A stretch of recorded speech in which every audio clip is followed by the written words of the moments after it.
Good morning. This morning I'm going to offer today's reading up for the people at the Olympics who thought it was a good idea to use their platform to mock the central mystery of the Christian faith, especially for Catholics and Orthodox, that is the institution of the Eucharist. Today's reading is from 2 Kings, chapter 4, 42 to 44. A man came from Baal Shalisha, bringing to Elisha, the man of God, 20 barley loaves made from the first fruits, and fresh grain in the ear. Elisha said, "Give it to the people to eat." But his servant objected. "How can I set this before 100 people?" Elisha insisted. "Give it to the people to eat, for thus says the Lord, they shall eat, and there shall be some left over." And when they had eaten, there was some left over, as the Lord had said. And then the gospel today, John chapter 6, verses 1 through 15. Jesus went across the Sea of Galilee. A large crowd followed him because they saw the signs he was performing on the sick. Jesus went up on the mountain, and there he sat down with his disciples.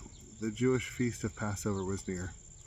When Jesus raised his eyes and saw that a large crowd was coming to him, he said to Philip, "Where can we buy enough food for them to eat?"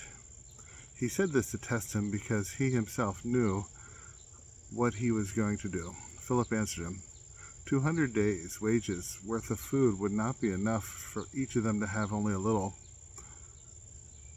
One of his disciples, Andrew, the brother of Simon Peter, said to him, "There is a boy here who has 5 barley loaves and 2 fish.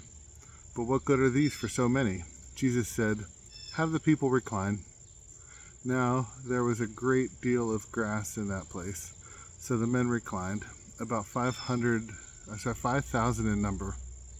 Then Jesus took the loaves, gave thanks, and distributed them to those who were reclining, and also as much of the fish as they wanted. When they had had their fill, he said to his disciples, "Gather the fragments left over, so that nothing will be wasted."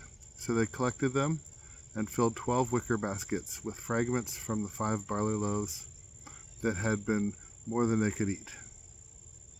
When the people saw the sign he had done, they said, "This is truly the prophet, the one who is to come into the world." Since Jesus knew that they were going to come and carry him off and to make him king, he withdrew again to the mountain alone. Remember, God will give you your daily bread. Pray for those who persecute you. Do good to those who harm you. Feed the poor, clothe the naked, instruct the ignorant, and have a blessed day.